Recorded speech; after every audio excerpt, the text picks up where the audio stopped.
വല്ലപ്പോഴുമൊക്കെ കാലത്തെ പ്രസംഗിക്കുന്നത് കൊണ്ട് പലരും പല ചോദ്യങ്ങളും ചോദിക്കുന്നു എന്നതുകൊണ്ടുകൂടിയാണ് ഇന്നത്തെ വായനാഭാഗം എടുത്തത്. ഞാനും നിങ്ങളും എവിടെയാണ് വസിക്കുന്നത് എന്ന് കർത്താവ് പറയുന്നുണ്ട്. വിശുദ്ധ യോഹന്നാൻ 15-ാം അധ്യായത്തിൽ പറയുന്നു, ഞാൻ സാക്ഷാൽ മുന്തിരിവള്ളിയും നിങ്ങൾ കൊമ്പുകളും എൻ്റെ പിതാവ് തോട്ടക്കാരനുമാകുന്നു. 1 തൊട്ട് 14 വരെയുള്ള വാക്യങ്ങളാണ് നാം വായിച്ചു കേട്ടത്. ഈ മുന്തിരിവള്ളിയിൽ മാമോദീസായിലൂടെയാണ് ഞാനും നിങ്ങളും വെട്ടിയൊട്ടിക്കപ്പെടുന്നത്. കർത്തൃഗാത്രത്തെക്കുറിച്ച്, കർത്തൃഗാത്രം എന്ന് പറയുമ്പോൾ പെട്ടെന്ന് നമുക്ക് മനസ്സിലേക്ക് കയറി വരാൻ ബുദ്ധിമുട്ട്. ഗാത്രം എന്ന് പറഞ്ഞാൽ ശരീരം, കർത്താവിൻ്റെ ശരീരത്തെക്കുറിച്ചാണ് ഇവിടെ പറഞ്ഞിരിക്കുന്നത്. അപ്പം കർത്തൃഗാത്രത്തിൻ്റെ അവസ്ഥ എന്താണെന്ന് ചോദിച്ചാൽ, മുന്തിരിയാവുന്ന ചുവട്ടിൽ നിന്ന് പൊട്ടി വളർന്നു വരുന്ന കമ്പുകളോട് ചേർന്ന് ചേർക്കപ്പെട്ടവരാണ് പരിശുദ്ധ സഭയിലെ അംഗങ്ങൾ. അത് ആദ്യമേ ഞാനും നിങ്ങളും മനസ്സിലാക്കിയിരിക്കണം. കർത്തൃഗാത്രത്തെക്കുറിച്ചാണ് അത് പറയുന്നില്ലേ, വ്യക്തമാണ് അവിടെ.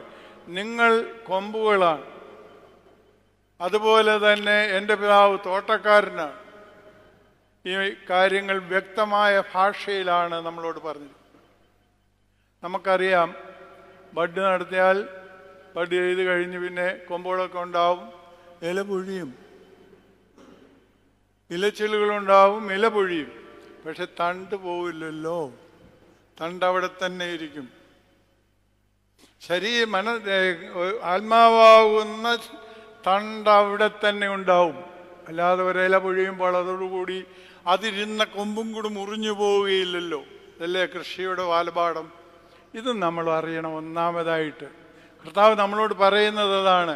ഞാൻ സാക്ഷാൽ മുന്തിരിവള്ളിയാണ്, നിങ്ങൾ കൊമ്പുകളാണ്, അതിൽ വെട്ടിയൊട്ടിക്കപ്പെടുന്നവരാണ് നിങ്ങൾ എന്ന് കർത്താവ് പറയുന്നു.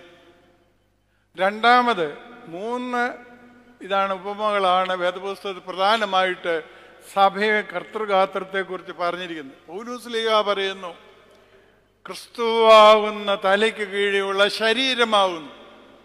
ഒരു കൊമ്പിന്, ഒരു കൈക്ക് കാലോടെ നിനക്കെന്താ കാര്യമെന്ന് പറയാനൊക്കെയില്ല.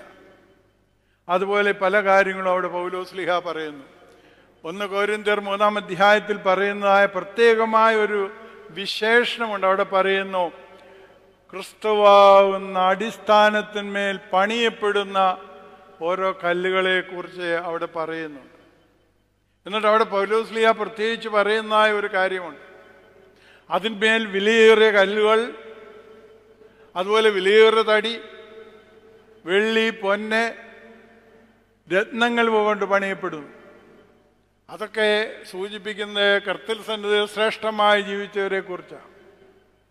കർത്തൃസന്നിധിയിൽ ശ്രേഷ്ഠമായി ജീവിച്ചവരാണ് പരിശുദ്ധ പരിമല തിരുമേനിയും അതുപോലെ തന്നെ നാം ഇപ്പോൾ ഓർക്കുന്ന ഗിവർഗീസ് സദായും ഒക്കെ. ഇത് നമ്മുടെ മനസ്സിലുണ്ടായിരിക്കണം. അതിൻ്റെ അർത്ഥം നമ്മളെവിടെയാണെന്നാണ്. അത് നമ്മുടെ പ്രവൃത്തിയും കൂടെ അനുസരിച്ചിരിക്കുമെന്ന് താഴെ ജീവിച്ചവരെ ഭാഗങ്ങൾ വായിക്കുമ്പോൾ നമുക്ക് അറിയാനായിട്ട് കഴിയും.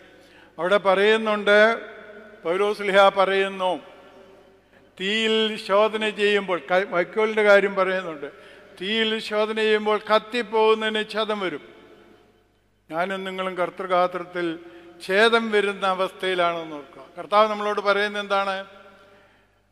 ഫലം കായ്ക്കാത്തതിനെ വെട്ടി തീയിലിട്ട് ചുട്ടുകളയും. അത് കുറച്ചുകൂടി മനസ്സിലാകണമെങ്കിൽ രോഗബാധയുള്ളതിനെ കുറിച്ച് കൃഷിക്കാരോട് തന്നെ ചോദിക്കണം. പയറും അതുപോലുള്ള കൃഷി സാധനങ്ങളൊക്കെ നട്ട് കഴിഞ്ഞാൽ, അതുപോലെ വെണ്ടയിലൊക്കെ ഈ ഇല ചുരുട്ടി പുഴു എന്ന് പറഞ്ഞൊരു സാധനം കയറും.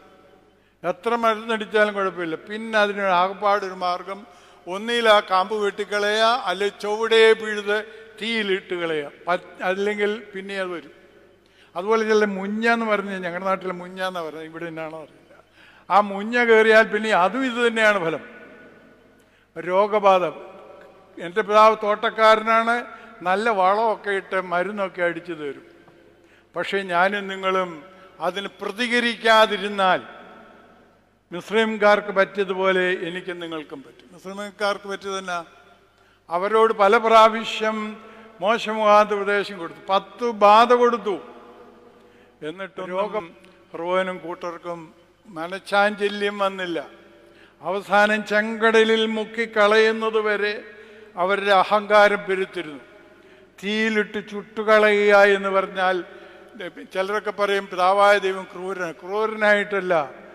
എത്ര പറഞ്ഞാലും നന്നാകാത്തവരെ പിന്നെ എന്താണ് ചെയ്യുക എന്ന് എനിക്ക് അറിഞ്ഞുകൂടാ. അല്ലെങ്കിൽ ബാക്കിയുള്ളവരോട് ഇല്ലാതാവില്ലേ?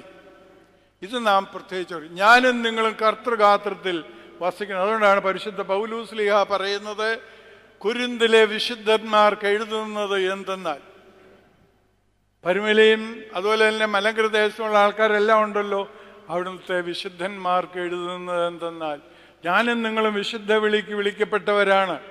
ആ വിളിക്ക് അനുയോജ്യമായ രീതിയിലാണോ നടക്കുന്നത് എന്ന് ഓർത്തിരിക്കേണ്ടത് ആവശ്യമാണ്. കുറേ വർഷങ്ങൾക്ക് മുമ്പ്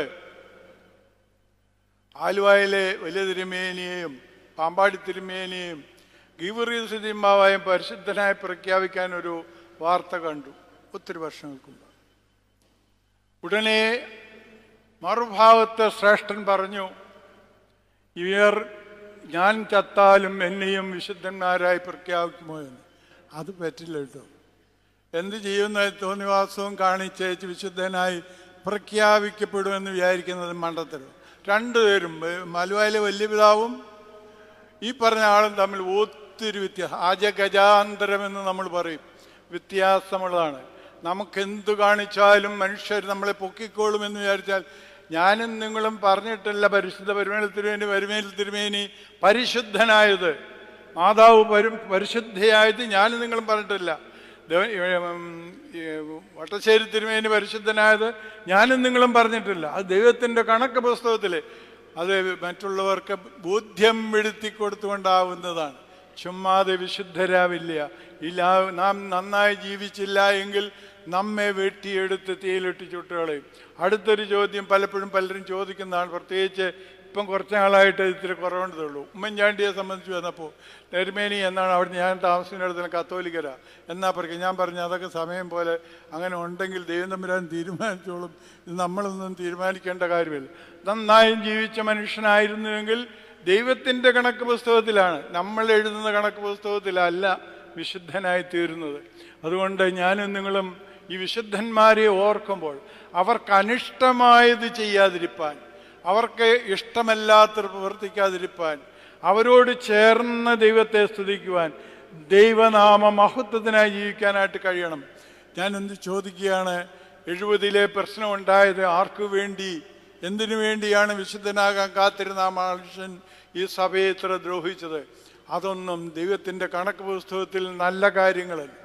അതുകൊണ്ട് ദൈവത്തിന് ഇഷ്ടപ്പെട്ടവരായി ദൈവത്തിന് അനുകൂലമായി ജീവിപ്പാനും ദൈവനാമ മഹത്വത്തിനായി ജീവിപ്പാനും സഭയിൽ ചേർന്ന് നിന്ന് യഥാർത്ഥ വിളിക്ക് അനുസരണമായി വിശുദ്ധ വിളിക്ക് അനുയോജ്യമായ വിധത്തിൽ ജീവിപ്പാനും ദൈവത്തിൻ്റെ പരിശുദ്ധാത്മാവ് എന്നെ നിങ്ങളെയും സഹായിക്കട്ടെ എന്ന് പറഞ്ഞ് ഞാൻ എൻ്റെ വാക്ക് തീർക്കുന്നു. ദൈവം നമ്മെ അനുഗ്രഹിക്കട്ടെ.